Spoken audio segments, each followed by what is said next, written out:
all. Welcome to another episode of Hidden Gems with me, Natasha Parker. I am just elated today, just on a cloud, high, if you will, to have our guest that is coming on today, Shaman Omar. He is someone that I met randomly on an aeroplane. Life is very unexpected. I was supposed to have the flight before that. I didn't. I had to change it for reasons that we'll get into another day. But I met this wonderful human on an aeroplane, and we have been friends ever since. And he is someone who is very knowledgeable in the spiritual world, someone who I always take so many notes every time we have a conversation, and I wanted to share him with my Hidden Gems community. So, Shaman Omar, hello, welcome. That was amazing. How did we meet? Did I say something first to you, or you said something to me? Or we complained mutually at the flight or something? No, you commented on my green leather jacket. That's right. And you had your Python backpack, and I said, "Look at us, style." So I like for my guests to introduce themselves. I like how they talk about themselves to our audience. So that is your camera. It's my camera. That's your camera. So okay. Tell everyone who you are. My name is Shaman Omar. I'm an Ayahuasquero. I teach shamanic breath work. I've been an Ayahuasquero for over a decade, and recently author of a book called The Corazon, which is a book of poetry and philosophy. Yes. Am I supposed to stare at that camera the whole time when I talk? No. Just for that. Okay. Just for that. It's That's a test. Great. Yes. It's a spiritual test. Now I'm doing more talking. History, ancient history, theology, spirituality, the whole realm. Yes. So when we met, you had written your book, but it was not out yet. Yes. And you sent me a PDF copy of it. I airdropped it to you. Yeah, on the airplane. By the way, you were like probably one of the first 3 people to have it. Mm-hmm. And outside of my circle, probably like the first one. But we were talking about those exact subjects, and I was like, right. I have literally went into this subject in a book, and I just got the PDF of that. Yeah. Like I just got it. Yeah. And you trusted me not to share it with anyone, and I did not. Yeah. I'm pretty sure I screenshotted one of them, though, and sent it to my sister because it was that good. But kept it between us. You kept it. I kept it. And so then the next time I saw you, gave me an actual copy of the book. And something that I do with that book, by the way, and if anyone's listening to this, if you do get the book, which you should, I will have people come over my house, and they'll be telling me about something in their life, and I'll be like, okay, close your eyes. Flip to a page, and that's your answer. Yeah. And it has worked 10 out of 10 times. Yeah. I've heard this from several people. I think that's pretty awesome. Mm-hmm. I can't say that it was designed that way or anything like that. But I mean, at the same time, that's the book is a consolidation of just downloads over a decade of service. Mm-hmm. So something will just pop into my mind. Mm-hmm. Like, is there a difference between God and peace? And how come everyone's always searching for one or the other? And they're just like, then I'll have an ayahuasca ceremony, and the next morning I wake up and it's like, and I'll just speak it into my iPhone. Right. And I would just put it into notes. Yes. And then over, like a year or so ago, I started posting those on videos, like poems and videos. And one of my directors of my organization was like, man, how many of those do you think you have? And I was going to put out like one a week. And he was like, do you think you have enough? And I was like, does he have, well, of course he has no idea what I have in my phone, but so I decided to take it. I have like a cool like wall altar library. And I remember this one small book from the 1760s, and it says the poetic works of Thomas somebody. And I was like, that is a really cool book. So I opened it. It said it had 155 pages. And I was like, okay, so all I need is 155 pages and I have a book. So I just started uploading notes into Word. And then when I hit like 155 pages, I just sent it off to my assistant and said, let's go. Wow. And that's how it happened. Yeah. And I know you said that you don't write, you just do voice notes. Yeah. Mainly, right? Yeah. And I think that's so inspiring because so many people are like, I'm not a writer, I'm not this, I'm not that. But use the voice notes. Utilize it, right? I kind of have to also. I'm very dyslexic. Yeah. See, that's great. So it's like, you have to maneuver accordingly. For you. That's what for works me. for you. Yeah, that's what works for you. But if you it could work for anyone though. I think the more that you take out specific components, like, you know, from having a thought, processing a thought, and then putting to the writing, right? It's like a longer drivetrain. And so if you were to just like close your eyes and have the thought and then breathe into that energy, and on the exhale just start speaking it, it's going to be a more fluid thing. And I think that maybe by necessity I had to operate like that, but perhaps if we put it into practice, we would speak and communicate in any aspect, whether it's going into a written form that you're going to publish, or it's going to go into a live podcast like this, or just communicating with our feelings to people. I think I think with practice we could become more natural. I think that's the goal. Right. People can feel real and they can feel script. Right. And when you try to sound poetic versus when it's like, this is what it is. Yeah, I agree. It's obvious. I think I think it becomes obvious. Yes. So, okay. So let's go back. So we've been a shaman for how long? I've been an Ayahuasquero for over a decade. Okay. So before that, what were we doing? Before that, I was in business. Business. Like right before that, I was a hedge fund consultant. Okay. And was there a moment in your life or a specific pivot point where you were like, I'm done with this and there's something bigger for my life or something calling me towards something else? What was that moment? Like specifically, I had like, in the same week, I lost like a lot of money in 2 different days, like on a Tuesday and then a Thursday. Oof. Like a lot. And like a considerable amount. Okay. And the first one was a big hit, but I was like, oh, I can. And then the second one was like disastrous, like a tsunami. Oh. And then the tsunami knocked down the building. So there's no office anymore on top of that. So without getting into too much details, I was like, uh-oh. I stopped and I analyzed my life. And I was like, I have this level of bills on a weekly bit, like bigger than the average person's salary per year, per month. Of responsibilities and bills that I create. It's all self-created, like I had a Lamborghini, I had, like all this South Beach, I'm 29, 30. Yep. Rents, this, office, like why, and then all this expensive stuff, relatively speaking. Right. And, it's a lesson in invincibility. I was like, I'm invincible. Everything I touch, I was like specializing in pre-IPO mergers and acquisitions. So to me, like business has always been an art. Yes. So it's not only like the art of presentation, like presenting something, whether branding or marketing, or the consolidation of a campaign to present something to potential customer or client, but it was also like the art of creating business, like the behind the scenes art. Like the psychology of decision making is always something that was interesting to me. Right. Just business was like an art to me, and I'm an artist, and so to me, the shamanic arts, business arts, yogic arts, tantric arts, martial arts. This is all art to me. If you can look at everything in a artistic perspective, you're going to go much farther and be satisfied with what you produce. But I just had two hits. A storm and then a tsunami. Okay. And I had to figure it out real quick. I had extensive bills that needed to be paid every month, had enough to pay like 1 month. And had to make some big decisions. Like had to okay, what am I going to do? The good thing was, I can say for sure, is that I learned a lot of things during that process, because the goal was to become a millionaire, right? Okay. Then you do that, like make $1 million in a year. Okay. Now we've done that. Well, then how come like the goal is now like 2 and then 2.5 to even sustain? More. Yeah. Because like more money provides you at that consciousness level, provided me the opportunity to buy more expensive distractions, And so then I'm celebrating myself. So we're having all these successes, so I have to celebrate. And so you have to celebrate. I'm celebrating like 5 days a week. I'm drinking 5 days a week. I thought I was invincible. Right. But I never was defined by it.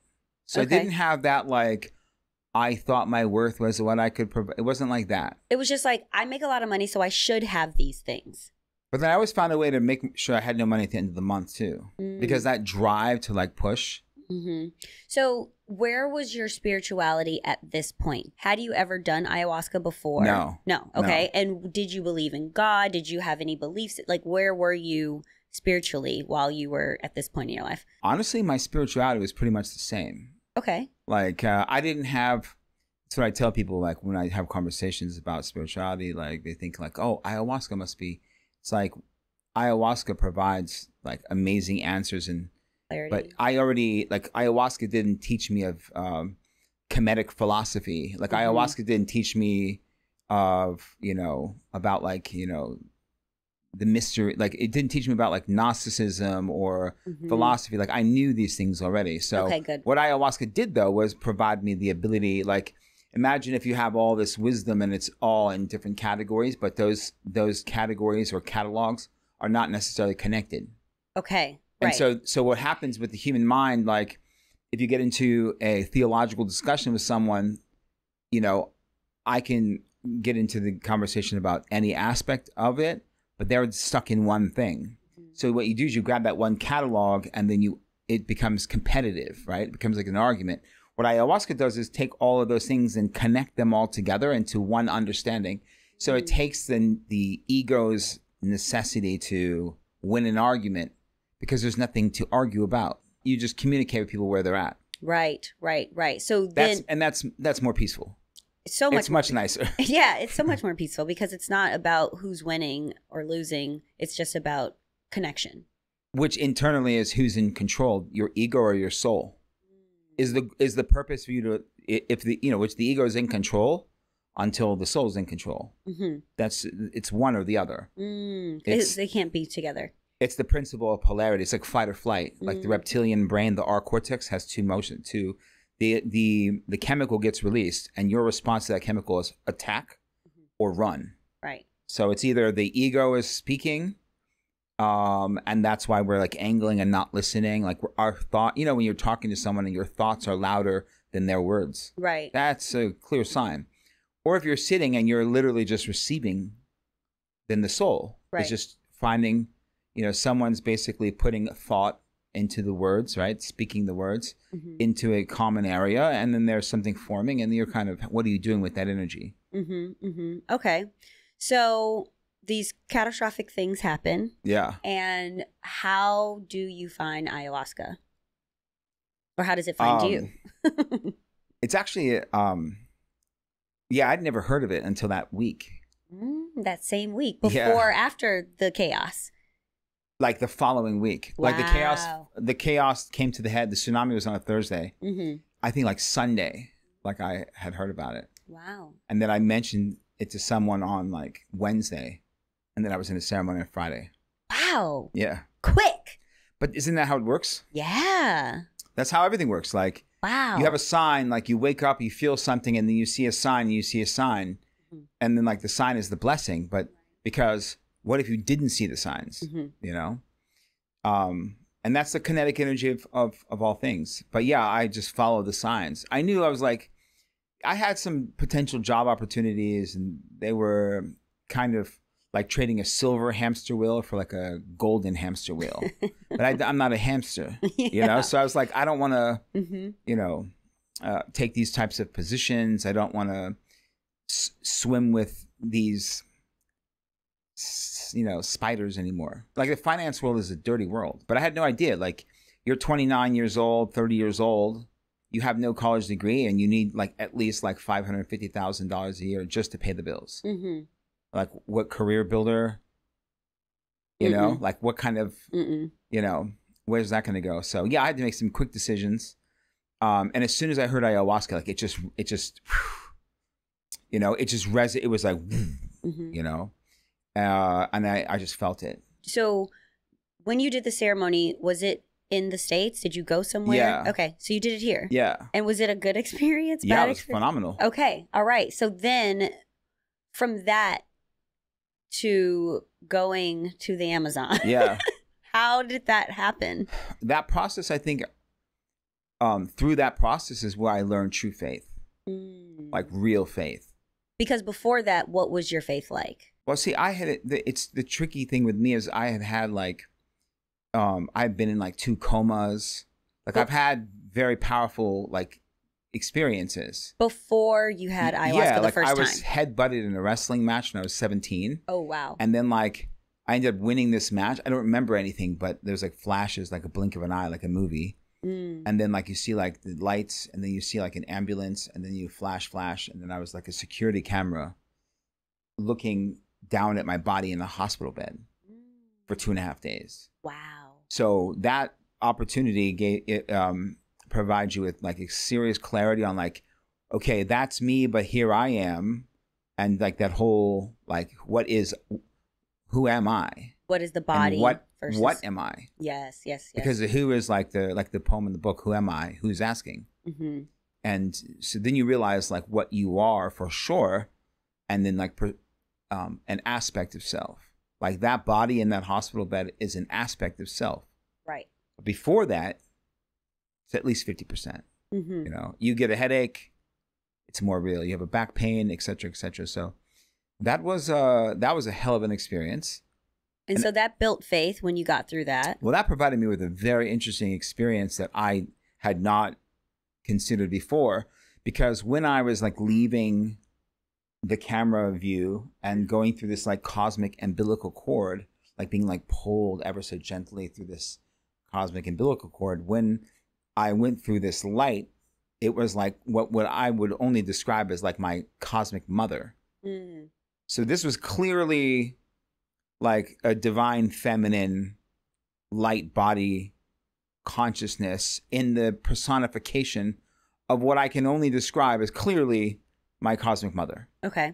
And that goes against all of the monotheistic Abrahamic aspects. God is a man, angels are men, prophets are men, which is a relatively new perspective. Mm-hmm. But my direct experience was completely different from what I understood the possible range to be. Okay. Right? And so that opened up Pandora's box for me at 17. At 17. So then I started saying, okay, well, what I experienced was significantly different from what the parameters of what I thought possibility was. So where did someone else have that experience? And so that's what dove me into the mysteries. Mm-hmm, mm-hmm. Okay. And then you do ayahuasca in the States, and then you have this euphoric, or was it? It was, for me, yeah. I mean, I had like very powerful experiences. Like, for me, like, you know, I would drink the medicine and then I was like taken within 10 minutes. Not by any bad thing, like taken meaning taken deep into myself, right, and then off into, you know, where I don't remember even like music that was being played. Like my experience was like me, Mother Ayahuasca, and eternity, you know, like going through the infinite. So I didn't really have this like, and then they sung this, and I didn't have any. There was no one in the room. I was in my own experience, and that happened the first time, the second time, third time. By like the fifth time, like I was like crystal. It was like a journey. Like the first one was like whoa, like mind blown. Then the second one, once I saw, the interesting part was, actually I've never shared this before. When I drank the ayahuasca and met Mother Ayahuasca, which in essence, the word Mother Ayahuasca, it just means Mother Nature. Okay. So when you say like Mother Nature, in Christian mysticism, they say Gaia. Yep.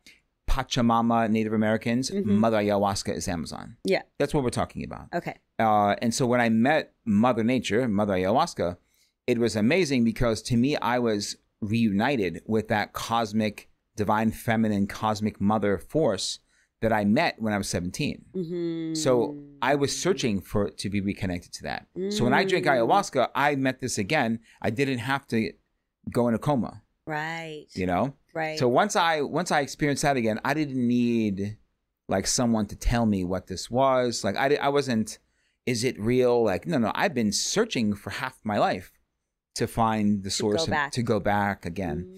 So then the second ceremony, I realized like, you know, like, okay, what's the biggest question? Like, if you could ask one question, what would it be? Like, what would it be? If you could have one question and receive the answer, what would it be? At this point in my life? Right now. It would be, where do you want me to go? The question would be like, where do I want me to go? Well, meaning, where should I be going? Yeah. Maybe that's the question. Yeah, but you could ask yourself that. Well, yes, 100%. Yeah. But that's all ayahuasca is going to do. By the way, we drink ayahuasca. Ayahuasca is going to take you deeper into the like the oldest waters of your own soul, where you're going to reveal your own answer. Right. Yeah. And that's what I would ask myself right now. Yeah. That's what I mean, maybe, 5 years ago it would be something else. Maybe in 5 years it would be something else, but right now it would be like, I've been on such a path and a journey my whole life that has put me here. And normally I'm always like, next. Next. You know what I mean? And I kind of have such a clear chain vision to what that is. Yeah. And so right now in my life, as I am on my journey, there's detours. Yeah. And I'm on a journey. Yeah. But I've never really had to question if I should take a detour or not. So my question to myself, I guess, my deepest self would be, do we stay this course or do we detour or where should we go? That's what I would ask. But yeah. Does that make sense? Yeah, of course. Of course. I'm just saying that at the deepest sense of truth, we're only going to understand that truth within us. Because no outside force can tell us what our soul's highest desire is. Right. You know what I mean? Right. And if you imagine if all of a sudden you were visited by some spirit in the middle of the night, who's to say that's a good one? Exactly. I mean, there's angels, but then there were fallen angels, and those are still angels. Right. And you don't know. In Arabic, a jinn is a spirit of fire or smoke. So is that a good one or a bad one? The word that's where genie comes from. Right. So it's like, to be misled. That's why the only place we can ever truly know or truly be safe or truly understand is inside of ourselves. So the ayahuasca is just going to take us deeper into that well, like into the fresher part of our own inner well. Yes. Like the more purified water within ourselves. And when we dive into that, we'll be able to open our eyes and see clearly through the mist. So for our listeners, let's just say someone has never heard the word ayahuasca before. Can you explain exactly what the medicine is? Ayahuasca is two main ingredients and water. Okay. So there's an ayahuasca vine, right? And then there's a leaf called chacruna. Okay. See, the interesting thing is that whether we say God from the Garden of Eden created man, the animal of man, or whether you say the Anunnaki, whatever you think it was, it doesn't really matter, because whatever created us with all the tools, but at the same time put regulators on us. Now, you could argue philosophically, is those regulators necessary or not?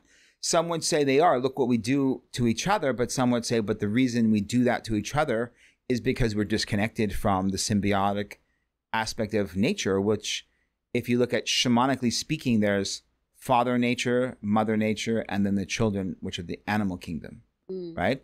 And so, for example, when you see green plants, every green plant on Earth, including grass, has DMT, right? And DMT, between our temples lies our ki, our third eye. And so they say dimethyltryptamine, DMT is released through the third eye when you're born and released when you die, but you can release it from head trauma, you can release it from breath work, you can release it during an orgasm, and you can also drink it. The problem is that the human is the only animal that walks upon the earth that cannot ingest and metabolize DMT. Because we have a liver that produces an enzyme. So when we eat a salad, now, of course, the consistency of DMT is different per plant. And there's a certain amount that you need to consume. That's where alchemy comes in with teas. But we have a liver that produces an enzyme that stops us from metabolizing DMT. Okay. Which is very interesting. Right. And no other animal has that. So, for example, the singular known chemical in nature that's also in our cerebral spinal fluid, right, that's inside of us already, cannot be metabolized. So you could say that you drink ayahuasca and open something up, or you could look at it from the other perspective that you're turning things on the way they're supposed to be.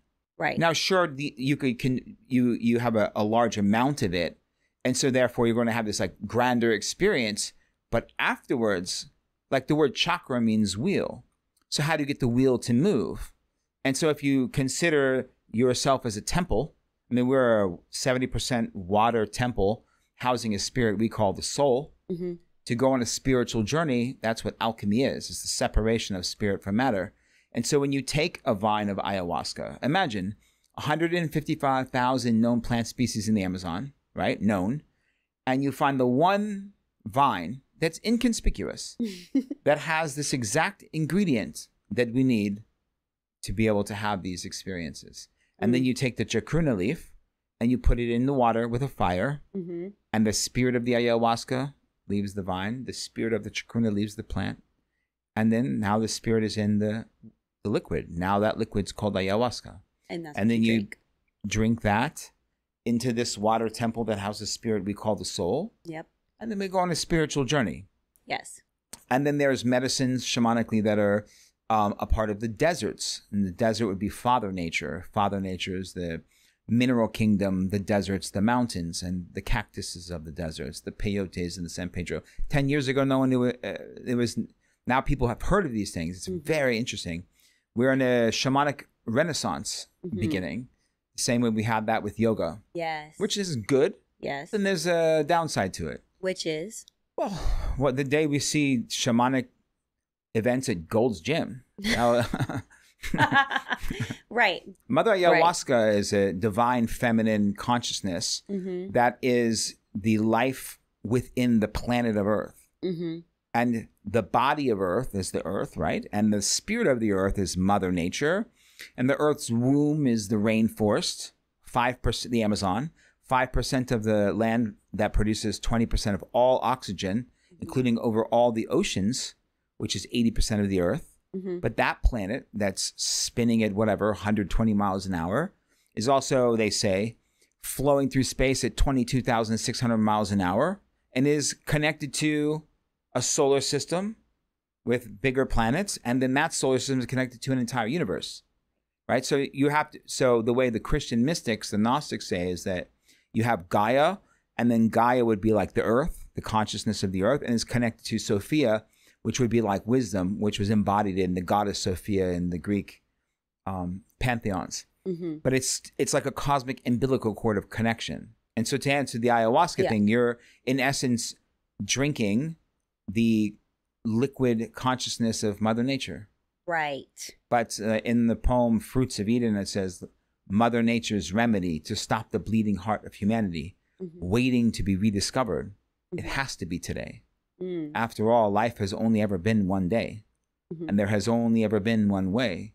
Yet free will brings us the illusions of some other day, of some other way. Yet you can feel the truth when you breathe in. Bear witness to the fruits of Eden. So these medicines have existed upon the earth in different locations. You know, what we call Egypt now used to be called Alkemet, which is where alchemy comes from. Chemistry is the science of matter. Alchemy is the science of spirit. And all modern medicine, all science was considered alchemy until the late 1780s through Sir Isaac Newton, who called himself an alchemist. And so Alkemet was a luscious rainforest. And there you get it. And at one point, Mesopotamia was the hanging gardens of Babylon, right? They had all the medicines. And then the question is, which came first, the chicken or the egg? Did we become corrupt and thus the nature depart? What was once a lush rainforest becomes a desert, just like spiritually, what was once a spiritually thriving people becomes a desert. You know, it happens a lot. Yeah. They say, many paths say that the consciousness of Mother Nature appears in certain areas, they thrive, and then they turn to the dark side, right? The ego takes control. You know, what was a plant of, you know, mama coca leaf, that's used in the Andes for thousands of years with no problem. There's a chemical reason, because it helps you ingest more oxygen because you're at 11,000 feet altitude, but it also makes you aware, and it's great product. But then it becomes, the plant and the spirit connection goes away and goes into a syrup, you know? And then you have then it becomes cocaine. Right. And that's World War. I mean, we had cocaine. A lot of people don't realize, but cocaine was everywhere during World War I. And they were all fueled up on cocaine. There was cocaine tea. There was cocaine syrup at the pharmacy. It was the number one thing to use in pharmacies forever. Oh, you're tired. Take 2. You need to go to sleep. Take 4. Right. Right. Right. And then from cocaine, all you have to do is put more chemicals and go further away from the spirit and isolate one chemical. It's like organ harvesting. And then you have crack. Mm-hmm. And so what's the ingredient? The active ingredient is greed and ignorance. That's how cocaine goes to crack. That's how the plant goes to the syrup, and so on and so on. As it goes away from the liquid, the spirit goes away, and now you're just isolating chemicals. Right. And now we're talking drugs. Exactly. And so to your point of the Gold's Gym, it's like you want to kind of preserve what ayahuasca is. Ayahuasca will preserve that, I assure you. Okay, good. Karma escapes nobody. Karma means action. So thank God, because, and whatever you think by God, that's what I'm talking about. Yes. Because ayahuasca is a living consciousness. Right. So it's like, I can't just not go into a vegan diet 3 days before ayahuasca because I've served 1,000 ceremonies. You don't get to bypass foundational principles before going into a ceremony. Like, just because, eventually you drink alcohol, you take 1 or 2 shots your first time, you're drunk, right? And you're maybe hungover. Right. But you keep drinking, you can take 10. Yeah.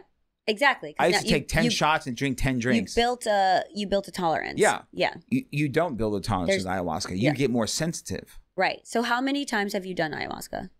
As far as ceremonies are concerned, I've served well over 1,000 ceremonies, like 1,200 ceremonies. Mm-hmm. And then I've drank the medicine probably, I would say, how many times I drank it? Probably like 2,000 times, I would say, probably. I mean, I don't really count, but I had like over 600 ceremonies in 3 years in the jungle. But that was 8 years ago. How many times did you do it before you decided to go to the jungle and really learn this? That's the thing, though. It wasn't like I didn't, and I'm glad you brought that up because it's going back to that faith thing. Mm-hmm. Like, someone who says I'm a Christian or I'm a Jew or I'm a Muslim, right? They have faith, right? That's the moral. They have faith, so thus the moral guidance is what guides their life. The lessons, the principles, the quotes is how they move through this world. Mm-hmm. The problem, though, with faith that is there's without an experience. So, like in my organization, the philosophical principle is theognosis. Theo is the supreme creator, God. Gnosis is a wisdom through direct experience. Mm-hmm. So theognosis is a wisdom of the supreme creator through direct experience, right? Mm-hmm. Fasting, meditation, breath work, plant medicines, near-death experience, birth, death. Mm-hmm. Those are the ways you can get it, right? Right. Most of them are hard. That's why it's safer with medicines. But all faith is blind because it requires you to believe in something you've never experienced. That's hard. So that's why you see people get like high off religion and then get off, right? And then they go back and then they get off, right? It's because they're trying to build the faith again. Yes. Mm-hmm. Why are the most faithful the people that have least? Mm-hmm. Yeah. Because that's all they have. Right. But do they have it? They have nothing else to turn to, right? So when you start experiencing something, and also let me make a caveat, please, like ayahuasca is not a religion. Right. Thank you for saying that. It is not a religion. Everybody, ayahuasca, I assure you, you will find this to be true. Ayahuasca is not a religion. Mm-hmm. I've drank this medicine thousands of times. I've served this medicine to over 10,000 people. I can assure you. Ayahuasca has never told you to do anything to anyone else. Ayahuasca has never told you to sacrifice anything for ayahuasca. Ayahuasca has never told you, nobody, pray to me. Never. Mm-hmm. Okay? So what? It's not a religion. It's not a faith. It is a tool. We walk upon this earth. Every prophet, every Messiah, like the Jews believe every generation there's a Messiah, right? Christians believe there's one. Muslims believe there's like one. So, but every Messiah, every prophet, every Caesar, every Hitler, every Pope, every pauper walked upon this earth, ate the food from this earth, and breathed the air upon this earth. Right? Each of us have the opportunity to discover our own the mystery of self. Mm-hmm.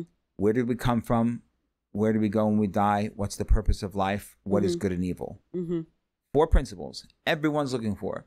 And we can discover these things through theognosis, of which plant medicines is the highest level, of which ayahuasca is the mother of all the medicines. Yeah. And you better approach it with humility. And if you have fear, good, because fear makes you humble. And humble is the only way to walk into the situation. It's like trying to approach a dragon. Right. Like, you better get your shit straight. Yeah. Real fast. Or you know what I mean? Get burned. Or if you're coming looking for lottery ticket numbers or any magic and influence or other people, you're going to get crushed. But if you're coming for something true and honest and for yourself or to better yourself for loved ones, for example, is still selfless, then you're good. Okay, good. Yeah. So when you decided to go to the Amazon, how you decided to stay for how long? 8 years? No, 3 years? Like 3. Okay, and then was the goal to just find out more? Was the goal to say, I now want to share this experience with other people at the time? I drank the medicine the second, when I asked you the question of what would you ask? For me, I realized, okay, if I were to understand not the end, but the beginning, if I understand the starting point of this journey, then everything else kind of will make sense. And if I get lost in the journey, I can always go back to the beginning. So for me, I said, before I drank the first cup in the second ceremony, I care not for the gods of men, like what we think. Show me where my soul originates from. And I swear I'll live every day in honor of this awareness. And I drank the medicine and I had like the most unbelievable experience. Wow. Needless to say, that experience filled my cup with purpose, right? And not what to do next in like, I'm good. Like I am really whole, like in the soul, like my soul is whole. And when you feel that, it's like spiritual cleanliness. Like no one really thinks about how clean am I spiritually. Like it's not even a measurement. We say, okay, our mind, we say our body, what about your soul? And not like nourishment. I'm talking about clean. That's how can like someone who's sick, someone who always had allergies their whole life doesn't understand what allergy free would feel like. Right. That's how we are spiritually. Right. That's a whole, and when you get that, you're like, oh my God, woo, this thing's you feel lighter. This is a little easier. Yeah. And of course we have all the other stuff that we have to deal with, but at least it's not that. Yes. You know, because the most dangerous thing that could happen is when we forget that we forgot something. As an individual within a family, like where did we come from, right? Like the true nature of where you came from, and spiritually, and as a people, like on humanity, like it's like almost like the history of the earth starts at 5,000 years ago. You know, like it starts with a man named Abraham. No, I'm sorry, it actually starts tens of thousands, hundreds of thousands of years, according to some of our ancestors, our collective ancestry, before that. So what did they think? You know? So when I had that second experience, and then that was my second ceremony, and then I had a few more ceremonies, and during those ceremonies, it was like this amazing internal transformation was occurring. I did not ask for, I did not think too much about, but I saw clearly that I was being like rebuilt. Like it was like one time, like I was like Lego pieces, like it was like I was like being reformatted. It was unbelievable. And then the next ceremony, it was like I shot through like everything that I ever did in life. Like I stole a candy bar when I was like 11. And it shot me back to that where I was like, oh, and like trying to find sneakier ways to like put it in my like, because I'd never done anything like that, you know, and I completely forgot about these experiences. Like anytime I lied to my parents, like showed me every fight I got into, everything. It showed me every single thing I've ever done, and then like went, I was like, now what are you going to do? Like now that we've cleared within yourself. Now what are you going to do? And so that was like these like gigantic experiences. So by like the 5th ceremony, like there was like this, I was like on a whole different level. Like I was like within myself, I was like completely good. And then that's when ayahuasca started showing me like the potentiality. I started to learn how to like, you know, we sit down, we manifest. Okay, what do I want? I want to be a millionaire. Okay, right? I want to be Think and Grow Rich, Napoleon Hill, or perhaps now Tony Robbins or whatever. Yes. I always go to the classics though. Yeah. Thought Vibrations, The Law of Attraction, William Walker Atkinson, 1881. Mm-hmm. That's the beginning. And so you start to think, right? And then you start to visualize, right? But that's still fueled through the mind. I feel like the pure way, like the spiritual way, is closing your eyes and then feeling, right? Feeling into the heart. And then find that feeling of fulfillment, satisfaction, peace, accomplishment, all of these words, peace, say peace between each one, right? And then like feel that feeling and then breathe into that feeling. And then eventually what will happen is from that feeling, a vision will occur. That's what you need to focus on materializing. Mm-hmm. So that way one day when we manifest in the thought plane, we close our eyes, that's where we manifest. When you're walking around like, I'm manifesting this. No, you manifest by sitting down, shut up, close your eyes, and that's manifest. And then when we open our eyes and we put these things into play, now you're materializing. The goal is to materialize that which you manifest. The question is, where did you manifest it from? If it's singularly an intellectual process, that means the ego's essence is involved. Right. As opposed to the spiritual essence is involved. Yes, that's it's very the tricky thing because you can still do it. Yep. But when you get there, you're like, it doesn't feel like it was supposed to. Mm-hmm. You know? Yeah. That's because that's not your highest calling. Right. That's why it's like, I said that on another podcast. It's like, did you? Well, I'm not shocked. Well, just that you're like, some people, they wish to be a millionaire, right? It's like, or should you just wish for success and whatever that success is? And you don't know if that is material. How about pure fulfillment? Sure. Right? Sure. But like, if you're looking for something or you're lost and you're looking to be guided somewhere, thinking that money will solve that problem, you and I both know that's not. It's not gonna change it. It can solve some problems. It can make certain things easier, but it can also make other things more complicated because it takes a lot of time to sustain those things too. There's a big difference between having a $2,000 a month bill and a $100,000 a month bill. Exactly. So from what you said, someone could be listening to this and be like, oh gosh, I don't know if I want to go back to my 11-year-old self when I did this, and this. For someone who may feel like they are afraid, and like you said, fear is good. Yeah.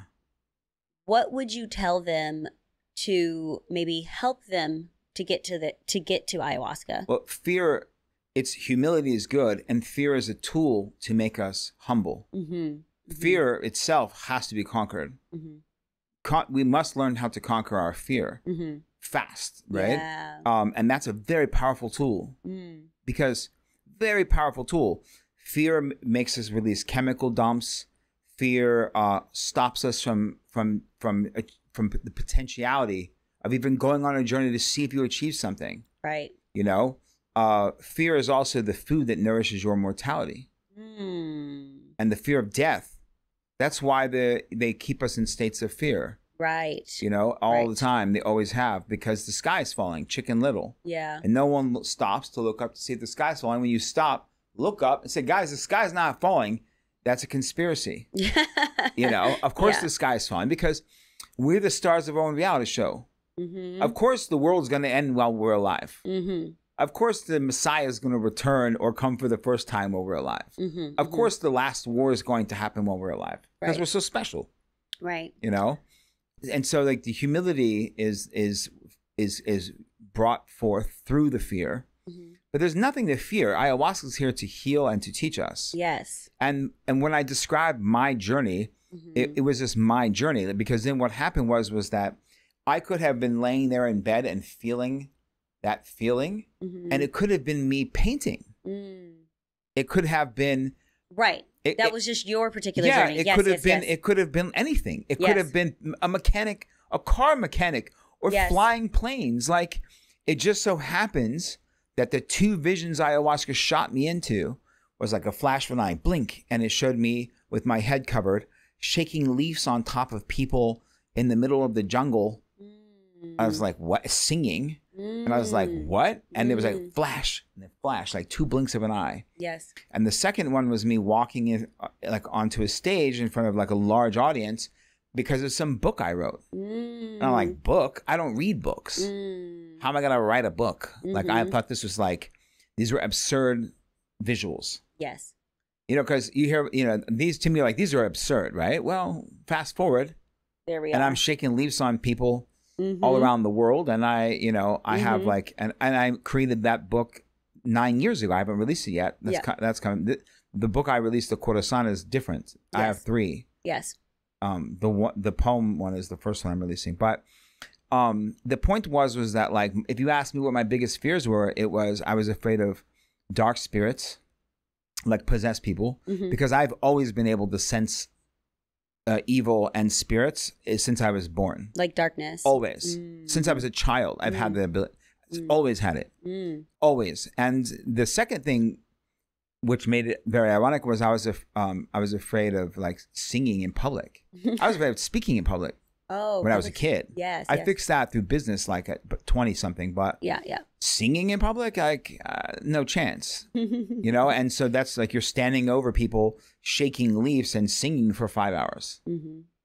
Like, yeah, this would make and you now sing, and you also play instruments. Yeah, that's all ayahuasca. I picked up flutes. It's just I don't even know how to read music. Like, I understand there's 7 major notes, 7 chakras, and there's 7 primary colors. I understand the alchemical aspect of things, but I don't know what a B flat.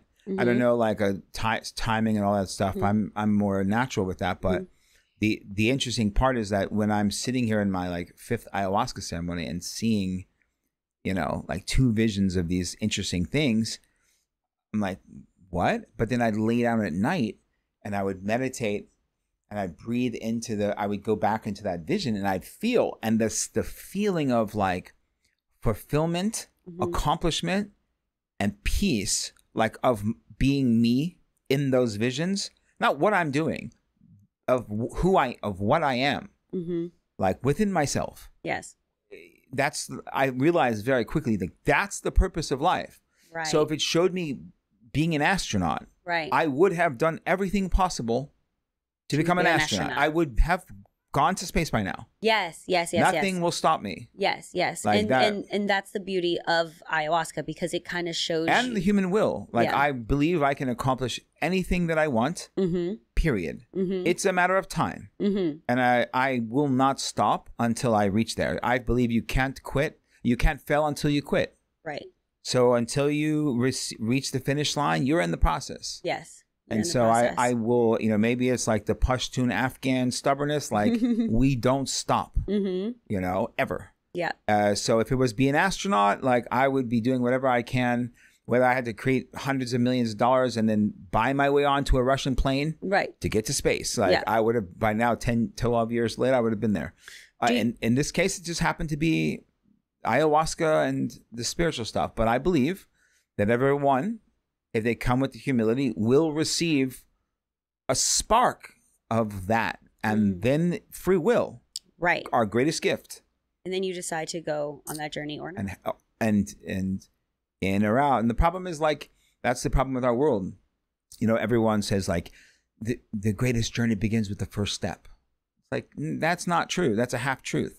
Because the first step, we're still 1 foot in, 1 foot out. The journey begins with the second step. When you burn the ship. And that's the thing. So I burnt the ship, and I would have stayed in the jungle as long as it took. If it took me 8 years, if it took me 1 year, 3 years, 20 years, I would stay as long as necessary until, by the Maestros of the Amazon, being recognized by them on the level, then that's what. I don't care about what, you know, to me, it's not important to be considered the most well-known shaman in Miami. No. But you felt ready, so then you went on the journey after the time. Yeah, it was. Ayahuasca is measurable. It's like saying, it's like being a boxer, right? Like, you're in the gym and you're training, and there's a coach, right? And you're training and you're sparring. Well, it's kind of obvious when you're ready, when you're knocking people out. Right. It's time to go to the ring. It's trying to go to the next. It's the next level. You can't just stay sparring. Take your ass back to the urban jungle and disperse. Yeah. You know, that becomes obvious. Do you think ayahuasca is not for certain people? Who do you think should not try ayahuasca, maybe, or a time in their life? I can't say it's not for anyone. Okay. Now, there are certain things, like there are certain parameters, like, for example, if someone's on prescription SSRIs, then it's dangerous. Okay. But you have to get off of them. Yes. Now we're dealing with chemicals and half-life. Yes. So there's they say 72 hours, and then you can drink, and there's ways around it. Okay, good. With psychological issues, the problem is a lot of these psychological issues that they treat with chemical drugs are usually a disconnect and can be fixed with medicines. So you have to, it's a case-by-case scenario with psychological issues, because I have seen people who had and were medicated with different things that were fixed with the medicine, like bipolar disorder. I've seen multiple. I've seen cancers, brain tumors, thyroid problems, breast cancer. Wow. I've seen everything. Okay. Wow. But the difference is, though, is that you've seen that in ayahuasca firsthand. Wow. But we have to understand who, right? So think of like an ayahuasca shaman is an ayahuasquero, right? But then there's like vegetalistas, there's curanderos, there's different calibers of doctors in the jungle, okay? And so there are like ayahuasca level like this, which is like a nurse, okay? Nurses are important. Yes. But 6 nurses don't make 1 doctor. Yes. Right? So someone needs a doctor, the nurses are looking around for the doctor, okay? Yes.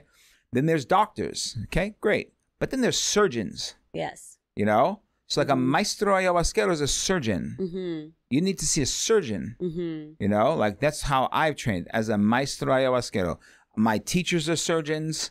My teachers are the gran maestros. When I go I drink ayahuasca in 60 different places in the Amazon. Like you go and where everyone says that's the one. Then you go there, and then if they allow you to, regardless of what we think of how amazing we are, not everyone wants to be American. Okay?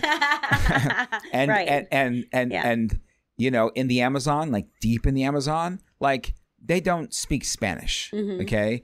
Spanish is, they call it Castellano, which is like the conquistador language. They don't like or respect that. That's Europe. Spanish is from Europe. So they don't like the colonizers. So they're not as excited to see us as we think. Right. There's no parade. Right. And they give parades to the gringos, but you go to the Amazon, you're a gringo. Everyone's a gringo coming. So, you know, there's a process like that. We drink the medicine, and the ayahuasca tells them, teach this person. And tells me, learn from this person. Yes. Now we're good. Yes. You know, so you can't go to the Amazon and just like, you know, some things are more noble than money. Right. And, you know, and lineages are important. But to me, you can't just find like one person and think you know everything. Like, to me, like yoga, a yogi is not someone who's mastered hatha yoga. They have to understand all of yoga. Right. Like if someone says, I'm religious. Okay, what religion are you? Oh, I'm Christian. Okay. But that's one. That's not religious. You have to understand all of the religions of Abraham. Now you're religious. Yeah. So for me, I understood. And to answer your question, everything is possible where there's a will, there's a way. And Mother Nature has created medicines to heal the children of Earth, period. Yes. I know this for sure. Yes. There are thousands of plant medicines in the Amazon. Thousands and thousands made from plants. Anything. Oh, you're having your moon cycle cramps. There's one to drink. There's one topical. There's one to put at night. There's stones to put under your pillow. I mean, these people are on a different level. Yeah. So to say that there's not a plant-based solution to fix chemical imbalances in our brain. I mean, listen, the way they look at something like bipolar or anything mental is saying it's a spiritual disconnection, and you need the medicine to be connected. Yes. Yes. That's the way they look at these things. Now, is it dangerous? Could be. That's why it's a case-by-case scenario. Right. But I'd say that everyone should look towards that and do a lot of research and a lot of due diligence. Yes. For sure. But the good thing by now, because ayahuasca has really blown up over the last like 5-6 years, especially, now there should be like a lot of case studies of people with their testimonies. But then there's a lot of charlatans too. Like, I drank ayahuasca 2 times. Buy my book. Yeah, exactly. I had sex 2 times. I'm the tantra master. Yeah, exactly. You know? Exactly. So. You really have to, case by case, and also, like you said, do your research. I think that's so important. I say that. I did an episode on mushrooms, and I said the same thing. You did? Yeah. I didn't see that one. Yeah. I did an episode on mushrooms. You'll have to listen to it. Were you on mushrooms when you did it? I was, actually. I was microdosing. I was. I knew it. Yeah. So you can't do that with ayahuasca. Right, exactly. Like my mushrooms, niños, like you can take a little bit, have fun. Yeah. You can also like take like the hero dose and have like a spiritual experience. Which I've There's done. no microdosing ayahuasca. Right. You go to a place. I've never one time just sipped ayahuasca and went about my day. Yeah. No, you can't do that. It's very dangerous. Yes. Stay away from any capsules, ayahuasca. Yes. You can microdose almost every medicine, but you cannot microdose ayahuasca. Yes. You can't open a little portal and then you're going to absorb the negativity of the earth. Exactly. You don't open a little portal with ayahuasca and then walk down Canal Street. No. So, my last question for you is, who is the shaman to the shaman?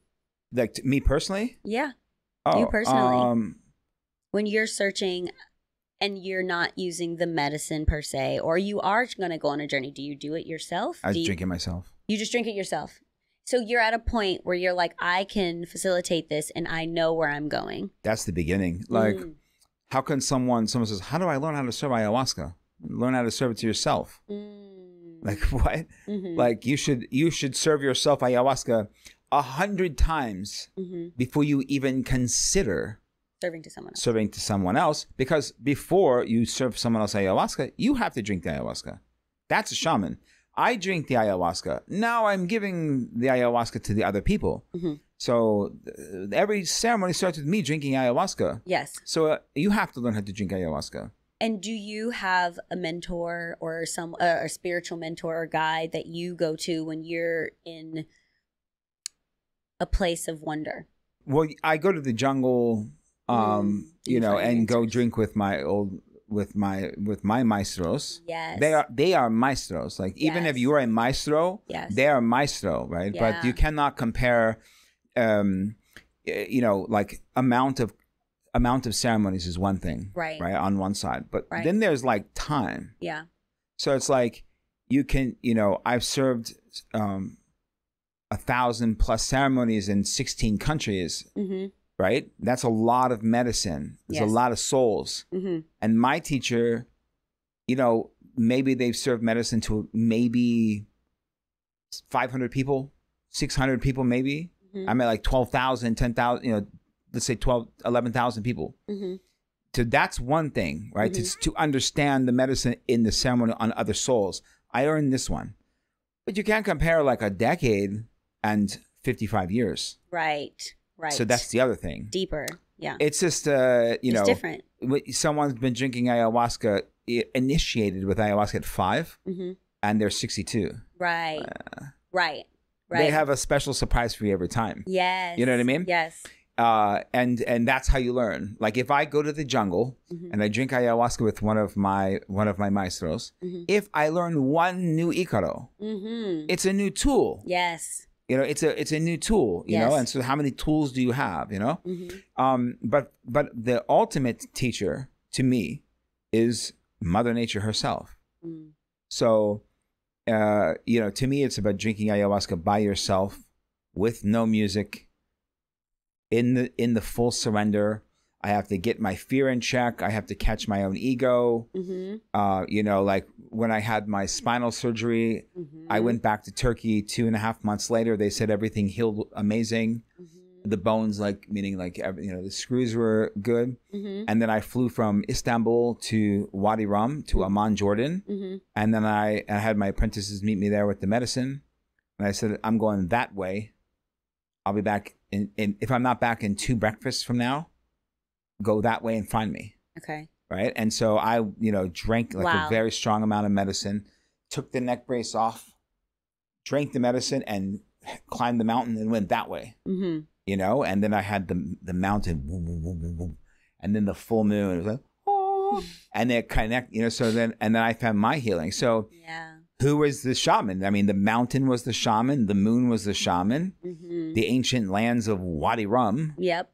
And the medicine, Mother Ayahuasca. So I had like 3 shamans in one me. Yes. You know, but it takes a lot of and of course it was scary. Of course, like that's fear is an alertness. Yes. And it's a sign to like to keep a higher state of consciousness. Like, but the shaman, ayahuasca is the gran maestro. Wow. Like ayahuasca is a gran maestra, the master healer, the master teacher, period. And ayahuasca is here to heal and to teach us. Yes. You know, I've seen I've served medicine to victims of things, and I've served medicine to like the oppressors, like to the drug dealers, to the, evil people. Not that evil, because if they're fully possessed by the evil, they would not drink the medicine. Right. They were, they've done evil acts, and you think like, these guys, this is going to be a rough ceremony. No. Yeah. They're rolled up in fetal position, crying like babies, because Mother Ayahuasca is holding them, reminding them, like, remember when you were pure, and look what you've done since then. Oh. Like she's referred to as the abuelita sometimes, like the grandmother, because even if she slaps you, she has soft skin. The soft skin of the grandmother. Yeah. And it's from love. So as long as you're coming with from the right place, then you'll be fine. Yes. But you have to also where you do it, who you do it with. That's why. Not like the room. Like, if we drink ayahuasca in this room, when you're laying down and you're in the height of your ayahuasca experience, you're not going to be like, wow, I can't believe my body's in Manhattan. No. But where, like, like the environment. Yes, the environment of who you're with, the energies. Setting. The surroundings, people that you're with too. Yeah. I think all of that kind of set matters, and setting. Right? Yeah. But a shaman is ultimately like a conductor, like a maestro, because if you're in the audience, you're closing your eyes and you hear one piece of music. But if you were to open your eyes, you would see 32 different people and 32 different stories. The trumpet player just got papers for divorce today. The drummer is super hyped up because his best friend's watching. Yes. The flutist has an ear infection, Yep. So you have to, like, each person is an instrument. And so you have to, that's what a maestro does, like, understands how to turn it into one uniform piece of music. Right. Because then ultimately, you're opening like Pandora's box. And who knows what that person's supposed to deal with right now. So that way tomorrow when they wake up, they're better. Yes. And that could scare the shit out of people. That's why they need to feel connected to you at all times, so they know, like, okay, I'm not alone. That's huge. Yeah. Huge. Yeah. Even if you're on the other room. Yeah. On the other side of the room, I mean, Okay. Well, I have not done ayahuasca yet, for my listeners. I think that one of the reasons why I met Shaman Omar is to give me the push that I needed to kind of do it. I had a friend who did it once and said, you don't have to look for it. It will find you. Yeah. And I believe that so deeply. And it did on an airplane. Right. Sitting next to a shaman, you know? So I believe that. I think that I've had lots of friends who have done ayahuasca, and it has been so transformational for them. And every time we sit and talk, I always learn something. I always have to, like, decompress our conversations every single time. This was the most ayahuasca conversation we've ever had, though. Yes, it is. Like, well, I mean, we talked about it a lot on the airplane, We talked about too. a lot of things. Yeah. But we talked about it a lot on the airplane as well. But if you calculate the total amount of time we've spoken and how much of that was ayahuasca, it's not even half. Not even half. A third, maybe. Yeah. Including this hour. Yes. But this hour specifically, because I do, even though I haven't done it, I do believe in the medicine, and I believe in plant medicine in general. And I believe that a lot of people, the podcast is about getting unstuck. I think a lot of people sometimes need that extra help and that extra push. And there are tools out there like ayahuasca that can help people get through to that next place, or reconnect to what they need to, what is disconnected. I stopped doing like public I used to do public talks, meditations, like flute meditations and shamanic breaths weekly. Miami, New York, LA, London, everywhere. And then I stopped like 5 years ago and stuck only ayahuasca now. Like no more Band-Aids on bullet wounds. Like you want to go deep? Let's go deep. I'm not here to like, but now I'm actually going to I'm going to re-emerge with meditations again. Because I feel it. I just feel it now. So, and then breath works.